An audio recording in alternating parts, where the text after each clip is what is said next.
जय हिंद। आज हम लोग क्लास 10th के ऑब्जेक्ट के बारे में बात करेंगे, ठीक है। तो पहला बोल रहा है ना कि प्रकाश गमन करती है, मतलब प्रकाश होते हैं जो गमन किस रेखा में करते हैं। तो प्रकाश होती है जो सीधी गमन करते हैं। प्रकाश की चाल कितना होता है 3 × 10⁻8 मीटर पर सेकंड होती है, ठीक ना। तो प्रकाश किस रेखा में गमन करते हैं? तो प्रकाश सीधी रेखा में गमन, ठीक है। तो ऑप्शन नंबर आपका ए बिल्कुल सही आंसर है। दूसरा देखिए, दूसरा बोला प्रकाश का वेग न्यूनतम होता है, मतलब प्रकाश का वेग न्यूनतम मतलब हुआ ना कि प्रकाश का वेग सबसे कम किस में होता था। प्रकाश का सबसे कम चाल हो जाएगा कांच में हो जाएगा, ठीक ना। सबसे कम प्रकाश चाल किस में होती है? कांच में। निर्वात में सबसे ज़्यादा बोलेगा तो निर्वात में हो जाएगा। कितना होता है? 3 × 10⁸ मीटर पर सेकंड होता है, ठीक ना। तो यानी ऑप्शन नंबर कौन सा होगा? डी हो जाएगा, ठीक है।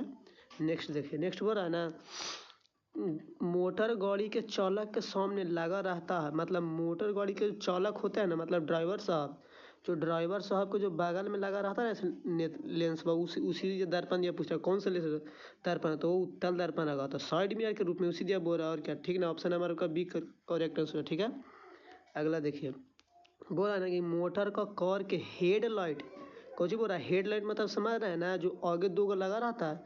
जैसे मान लीजिए ये कोई ट्रक है, तो यहाँ पे जो दो रहता है ना ऐसे घर का, इधर पे ड्राइवर साहब बैठा रहता है, इधर खलासी साहब बैठा रहता है, तो ये रहता है ना, इसी दिया बोल रहा है हेडलाइट, मतलब गाड़ी के हेडलाइट में किसका होता है? तो हेडलाइट बोलेगा ना तो अवतल दर्पण हो जाएगा। क्यों? क्योंकि अवतल दर्पण क्या चीज करता है ना कि सभी प्रकाश को एक जगह लाकर इकट्ठा कर देता है, तो दूर तक ला जाना, तो इसलिए हेडलाइट में किसका? अवतल दर्पण। ऑप्शन नंबर सी आपका बिल्कुल करेक्ट आंसर हो जाएगा, ठीक है। अगला देखिए, अगला बोल रहा है ना कि समतल दर्पण द्वारा बना प्रतिबिंब होता है। तो समतल दर्पण द्वारा बना प्रतिबिंब होता है काल्पनिक होता है, जो हम लोग देखते हैं ऐनक में। समतल दर्पण, जो समतल दर्पण ही रहता है, जो हम लोग चेहरा देखते हैं, समतल दर्पण रहता है, ठीक है। तो उसमें कैसे प्रतिबिंब बनता है? तो उसमें काल्पनिक प्रतिबिंब, ठीक है ना। अगर इसका बोल देगा कि समतल दर्पण की फोकस दूरी होती है, तो समतल दर्पण की फोकस दूरी होती है ना जो अनंत होता है, और वही क्षमता पूछेगा तो क्षमता हो जाएगा 0। क्यों? क्योंकि P बराबर कितना होता है 1/F, तो 1/अनंत बराबर 0 हो जाएगा, ठीक है। अगला देखिए, अगला बोल रहा है कि लेंस की क्षमता का ऐसा ही मात्रक होती है, मतलब लेंस की क्षमता का होता है ऐसा ही मात्रक क्या होता है? तो उसका डायोप्टर होता है, यानी डी से सूचित कहते हैं, ठीक ना। इनको जो है डायोप्टर, ऑप्शन नंबर ये बिल्कुल करेक्ट आंसर हो जाएगा, ठीक है। अगला देखिए, बोल रहा है ना कि प्रकाश की किरण का पथ दर्शाने वाले चित्रों को कहा जाता है, मतलब जो प्रकाश की किरण वाले चित्रों को दर्शाता है उसे क्या चीज कहते हैं? तो उसको किरण और रेख कहते हैं। किरण और रेख से ही हम लोग किरण की पथ को दर्शाते हैं, ठीक है। अगला देखिए, अगला बोल रहा है ना कि 2D क्षमता वाले लेंस की फोकसांतर, फोकसांतर मतलब फोकस ही पूछ रहा है क्या चीज होगा। तो एगो सूत्र पढ़े हो कि P बराबर क्या चीज होता है 1/F होता है, किस में होता है? ये मीटर में होता है, क्या चीज? मीटर में। तो हमें तो साफ देखिए आंसर क्या चीज में सेंटीमीटर में, तो हम सेंटीमीटर में ही निकालेंगे, ठीक है। देखिए सेंटीमीटर में कहेगा ना तो क्या चाहिए? P बराबर हो जाएगा, तो क्या क्षमता दी हुआ तो उसको F बराबर 100/P हो जाएगा। तो 100/, क्षमता, क्षमता मतलब P मतलब क्षमता, तो डू डायोप्टर या 2 से काट दिया कितना बचेगा? 50 सेंटीमीटर में हो जाएगा। क्यों? क्योंकि जब ऊपर पर 100 रहता है ना तो सेंटीमीटर में, यानी ऑप्शन नंबर का बिल्कुल डी करेक्ट आंसर हो जाएगा, ठीक है। अगला देखिए, अगला बोल रहा है ना कि किसी उत्तल लेंस की फोकसांतर, मतलब फोकस किस में दिया हुआ? देखिए ध्यान से देखिए कि मीटर में दिया हुआ सेंटीमीटर में दिया हुआ, कह रहा है 50 सेंटीमीटर फोकस वाली उसकी क्षमता होगी, क्षमता यानी P बराबर क्या चीज होता है 1/F होता है, मीटर में होता है, लेकिन क्या चाहिए हमको? सेंटीमीटर में, इसलिए 100/F हो जाएगा, तो 100/F हो जाएगा, ठीक ना। तो देखिए 100/F हो जाएगा, कितना? 100/F, तो 100 तो ऊपर है और नीचे कितना है? 50, तो इसको काटिएगा तो कितना हो जाएगा? 2 हो जाएगा, 2 डायोप्टर। अब देखिए, अब ई में भी कंफ्यूजन करा कि प्लस में होगा कि माइनस में होगा, तो उत्तल लेंस ना है, तो उत्तल लेंस में प्लस में हो जाएगा, ठीक ना। ऑप्शन नंबर आपका डी हो जाएगा। अगर वही अवतल बोल देता तो माइनस में, ऑप्शन नंबर आपका डी करेक्ट आंसर हो जाएगा, ठीक है। नेक्स्ट देखिए, नेक्स्ट बोल रहा है ना कि प्रकाश की किरणों के समूह को कहते हैं, मतलब प्रकाश के जो किरणों के समूह को क्या चीज कहते हैं? तो किरणों के समूह को किरण पुंज कहते हैं। ऑप्शन नंबर आपका बी करेक्ट आंसर हो जाएगा, ठीक है। अगला देखिए, अगला बोल रहा है ना कि उत्तल लेंस की क्षमता होती है, उत्तल लेंस की क्षमता, तो उत्तल लेंस की क्षमता क्या चाहिए? ये उत्तल लेंस हो गया, तो इसमें तो देखिए मतलब यहाँ से जाता है ना प्रकाश, तो इस ओर मुड़ जाता है, किस ओर? यहाँ पे जाके एक जगह ही जमा होता है, यही फोकस बोल रहा है। तो बोल रहा है ना कि उत्तल लेंस की क्षमता, तो फोकस बोले चाहे क्षमता, कहा कि उसमें व्युत्क्रमानुपाती का चिन्ह होता है। तो व्युत्क्रमानुपाती तो माइनस प्लस में व्युत्क्रमानुपाती मायने नहीं रखता, ठीक है। तो क्षमता बोले चाहे फोकस बोले, क्या चीज बोल रहा है कि धनात्मक ऋणात्मक, तो जो इस ओर रहता है ना फोकस, तो उसे धनात्मक बोलते हैं। ऑप्शन नंबर आपके बी करेक्ट आंसर हो जाएगा। इसका इस ओर प्रतिबिंब बनेगा ना, उसका फोकस क्या चीज रहेगा, हमेशा पॉजिटिव रहेगा, ऑप्शन नंबर बी हो जाएगा, ठीक है। अगला देखें, अगला बोल रहा है ना कि अवतल लेंस की क्षमता होगी, तो अवतल लेंस की तो ऋणात्मक हो जाएगी।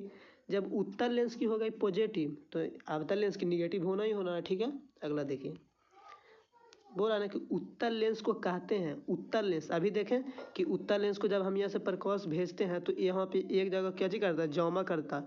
और जो भी मतलब सभी प्रकाश की किरणों को एक जगह जमा कर देगा ना, तो उसे हम लोग अभिसॉरी बोलते हैं। क्या चीज बोलते हैं,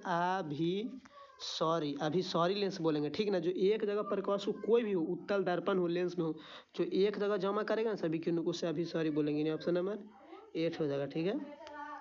अगला देखिए, अगला बोला ना कि अवतल लेंस को कहते हैं, अवतल लेंस को कहते हैं, तो अवतल लेंस हो जाएगा अपसॉरी लेंस, ठीक है। अगला देखिए, निम्न में कौन सा पदार्थ लेंस बनाने के लिए प्रयुक्त नहीं किया जाता है, तो बोला कांच, जल, प्लास्टिक, मिट्टी, तो मिट्टी हो जाएगा। और क्या, मिट्टी से कभी देखें लेंस बनाते हैं, मिट्टी तो मिट्टी होता है, ठीक है। अगला देखिए, बोला ना किस दर्पण से हमेशा वस्तु छोटा प्रतिबिंब बनता है, वस्तु से छोटा प्रतिबिंब बनता है, तो वस्तु से छोटा प्रतिबिंब बनता है उत्तल को, ठीक है, बी हो जाएगा। इसीलिए इसमें मानव के नेत्र में और सॉलिड मिरर के रूप में इसीलिए इसका प्रयोग होता है, ठीक है, उत्तल हो जाएगा। Option number B correct answer हो जाएगा, ठीक है। 17 देखिए, कह रहा है किस दर्पण में वस्तु का प्रतिबिंब बड़ा बनता है, बड़ा, वस्तु का प्रतिबिंब क्या चीज बनता है, बड़ा, तो अवतल हो जाएगा। इसीलिए जब इसका क्या चीज वस्तु का प्रतिबिंब बड़ा बना ना, इसीलिए इसको हम लोग ENT मतलब आई, नोज और टीथ मतलब दांत, इन तीनों में इसी दर्पण का हम लोग उपयोग करते हैं, किसका, अवतल दर्पण का। क्यों, क्योंकि देखिए अगर कौन उनमें कुछ देखना तो छोटा कौन रहता है, तो उसको बड़ा करने के लिए इसी लेंस को हम लोग उपयोग करते हैं, ठीक ना। दाढ़ी बनाने में बोलेगा तो अवतले हो जाएगा, यही बी हो जाएगा।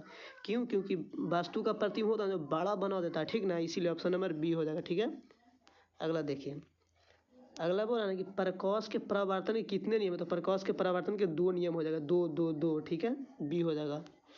अगला देखिए, अगला बोल रहा है ना कि जब प्रकाश की किरण हवा से, किससे, हवा से कांच में प्रवेश करती है तो मुड़ जाती है, क्या चीज़ से कह रहा है, हवा। अच्छा बोलिए, हवा ज़्यादा सघन होगा कि कांच होगा, तो सघन तो ज़्यादा कांच होगा, सघन मतलब जो ज़्यादा गाढ़ा होगा, तो हवा तो कम गाढ़ा होगा। इसलिए हवा से, जब हवा से प्रकाश की किरण कांच में जाएगा ना, तो अभिलंब की ओर मुड़ जाएगा, किस ओर, अभिलंब के निकट आएगा। क्यों, क्योंकि वह सघन से, विरल से किस में, सघन में जा रहा है, इसलिए क्या होगा, ऑप्शन नंबर बी हो जाएगा, ठीक है, ठीक ना। अगला देखिए, अगला बोल रहा है कि फोटोग्राफी कैमरा का भी दृश्यक होता है, तो उत्तल लेंस का, उत्तल किसका हो जाएगा, उत्तल लेंस का हो जाएगा, ठीक ना। अभी दृश्यक किस लेंस का, उत्तल लेंस होगा। इसीलिए मानव के नेत्र में भी क्या चीज आता है, उत्तल लेंस होती है। ऑप्शन नंबर आपका ये बिल्कुल करेक्ट आंसर हो जाएगा, ठीक ना। अगला देखिए, अगला बोल रहा है ना कि सॉइड मिरर के रूप में प्रयुक्त होता है। सॉइड मिरर, सॉइड मिरर मतलब समझ रहे हैं ना, कि जो पीछे, जिसे सभी लोग आम बोल सकते भाषा में लुकिंग गिलास बोलते हैं, उसी दिया बोल रहा है कि सॉइड मिरर के रूप में किसका होता है, तो उत्तल दर्पण हो जाएगा। क्यों, पीछे हमने बताया कि बड़ा प्रतिबिंब रहता है ना, उसको छोटा कर देता है, क्या, छोटा, तो इसलिए जब देखेंगे, जब उसमें क्या चीज होगा ना, कि जब ड्राइवर लोग बैठे रहेंगे ना, तो ढेरे गाड़ी पीछे से रहेगा, तो उसे जारी जारी को बना के सभी को दिखा देगा, इसलिए क्या होगा, ऑप्शन नंबर बी हो जाएगा, उत्तल दर्पण, ठीक है। अगला देखिए, अगला बोल रहा है ना कि एक अवतल दर्पण की फोकस दूरी कितना, एफ दे रहा है, किसमें दिया, सेंटीमीटर में, 10 सेंटीमीटर है, तो उसकी वक्रता त्रिज्या और पूछ रहा है, और वक्रता त्रिज्या, तो देखिए जब ये होता है ना, मान लीजिए फोकस दूरी होता है ना, जो वक्रता त्रिज्या के आधा होता है, मतलब और जो जिसे त्रिज्या बोलते हैं, और मगर जब और देखिए, जैसे क्या चीज बोला, फोकस 10 सेंटीमीटर, त्रिज्या 20 सेंटीमीटर, सीधा सी, ठीक है।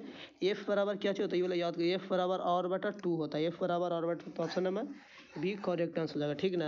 अगला देखिए, अगला बोल रहा है ना कि निर्गत किरण एवं अभिलंब के बीच बना कोण को कहते हैं, निर्गत किरण एवं अभिलंब के बीच बना कोण को निर्गत कोण कहते हैं। ऑप्शन नंबर सी हो जाएगा, ठीक ना। कौन सा, ऑप्शन नंबर आपका बिल्कुल सी करेक्ट आंसर हो जाएगा, ठीक है, ठीक ना। अगला देखिए, अगला बोल रहा है कि सरल सूक्ष्मदर्शी में किसका उपयोग होता है, तो सरल सूक्ष्मदर्शी में उत्तल दर्पण का उपयोग होता है, ठीक ना। क्या हो जाएगा? ऑप्शन नंबर आपका बिल्कुल बी करेक्ट आंसर होगा, ठीक है। उत्तर लेंस का होता है भाई, सॉरी वेरी वेरी सॉरी, ठीक है। उत्तर लेंस का होता है। सरल सूक्ष्मदर्शी किसका उपयोग होता है? उत्तर लेंस का होता है, ठीक ना। लेंस याद रखिएगा। सरल सूक्ष्मदर्शी किसका? उत्तर लेंस। ऑप्शन नंबर डी हो जाएगा, ठीक ना। अगला देखिएगा, अगला बोल रहा है ना कि किस लेंस द्वारा सिर्फ काल्पनिक, क्या चीज? काल्पनिक मतलब काल्पनिक मैंने कुछ उसे मान लिया गया है। काल्पनिक नहीं, काल्पनिक बोला तो कुछ हो जाएगा। किस लेंस का सिर्फ काल्पनिक प्रतिबिंब, तो वो अवतल लेंस होता है। किसका? अवतल लेंस होता है। किसका? ऑप्शन नंबर बी हो जाएगा, ठीक है। तो कभी और मिलेंगे, ठीक है। जय हिंद जय भारत, ठीक है। आज के लिए इतना ही।